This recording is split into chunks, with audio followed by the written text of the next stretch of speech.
2500 నుంచి 3500 లోపు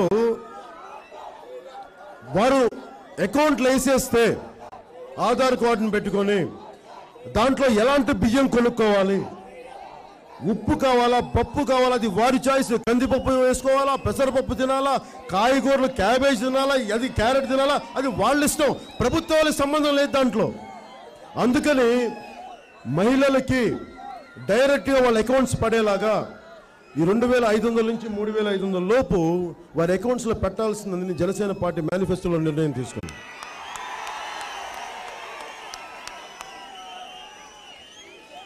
రిజర్వేషన్లకు వస్తే పాపం అందరికీ చాలా కష్టాలు ఉన్నాయి. పవన్ కళ్యాణ్ చూడగానే ప్రతి ఒక్కరికి ఏమనిపిస్తుంది, నువ్వు మా సమస్యలు తీర్చు, నువ్వు వింటావు అన్నాడు. దాంట్లో నన్ను అన్ని కులాలు అన్ని మతాలు అందరు నన్ను చొక్కటి ఏం తప్పు, నేను ఏది నువ్వు ఇలా పట్టుకుంటాను, నువ్వు మాకేదైనా చేయను మాకన్నాడు. సో నాకు అనిపించింది మహిళా రిజర్వేషన్ గురించి మాట్లాడుతూ దాని తర్వాత నేను మాట్లాడదలుచుకుంది, మనకి అన్ని వెనుకబడిన కులాలు ఉన్నాయి.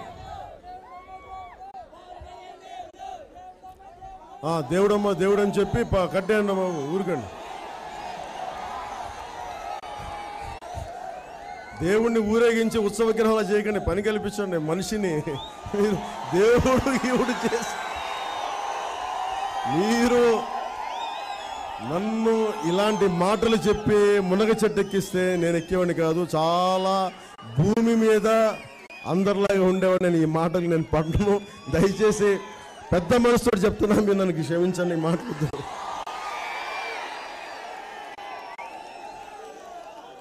మనందరం మనుషులు నాన్న, మనందరం ఒకటే ఇలాగ ఉంటాం. మన రక్తం ఒకటే. ఒకడు దేవుడు ఎందుకు అవుతాడు, ఇంకొకటి మామూలు మనుషులు ఎందుకు అవుతారు? నీకు సైన్స్ ప్రకారమే చెప్తున్నా, మనందరిలో పంచభూతాలు ఉన్నాయి. మీలో ఏ పంచభూతాలు ఉన్నాయో నాలో అవే పంచభూతాలు ఉన్నాయి. మీలో ఏ రక్తం ఉందో నాలో అదే రక్తం ఉంది.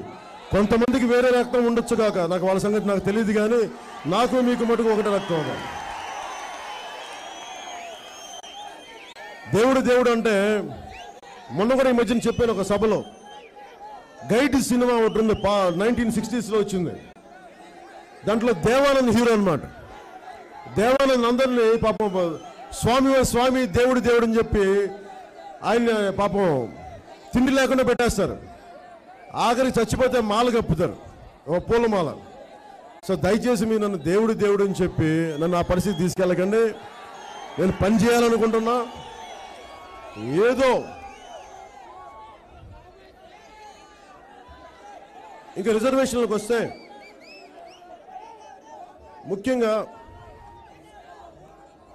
అన్ని కులాలకు సంబంధించిన రిజర్వేషన్స్ మాట్లాడతాను. కానీ మాట్లాడబోయే ముందు అన్ని కులాల గురించి ఒకసారి, నాకు నిజంగా కులాల గురించి ఒక రోజున మాట్లాడతాను ఇంత నిస్సిగ్గుగా అంటే, మీరు చూడండి, జగన్మోహన్ రెడ్డి గారు కులాల గురించి మాట్లాడరు, చంద్రబాబు గారు అసలు కులాల గురించి మాట్లాడరు. కానీ నేను ఎందుకు మాట్లాడతానంటే, నాకు దగ్గర దాచుకోవడానికి ఏం లేవు, నాకు కులాల మీద మమకారం లేదు. ఒకసారి 2014లో నేనేదో మాట్లాడుతుంటే పార్టీ పెట్టబోతున్నానంటే కొంతమంది కాపు నాయకులు అంట, ఎవరో ఒకళ్ళు ఇద్దరు నన్ను తిట్టారు. పవన్ కళ్యాణ్కి మా మద్దతు లేదంటే నేను ఒకటే అడిగాను, నేను ఏ కుల సంఘాలని ఏ నాయకులు నేను మద్దతు అడగలేదు. నాకు కులం లేదు, మతం లేదు, ప్రాంతం లేదు. నేను మనుషుల్ని సమానంగా చూసేవాడిని. ఒక కులాన్ని నమ్ముకొని నేను రాజకీయాల్లోకి రాలా. నేను మానవత్వాన్ని నమ్ముకొని రాజకీయాల్లోకి వచ్చాను. మానవత్వం ఏ రూపంలో నష్టపోతున్నా మానవత్వానికి అండగా నిలబడేవాడిని తప్ప ఒక కులానికి అండగా నిలబడేవాడిని కాదు. పైగా ఒక కులం గురించి మాట్లాడితే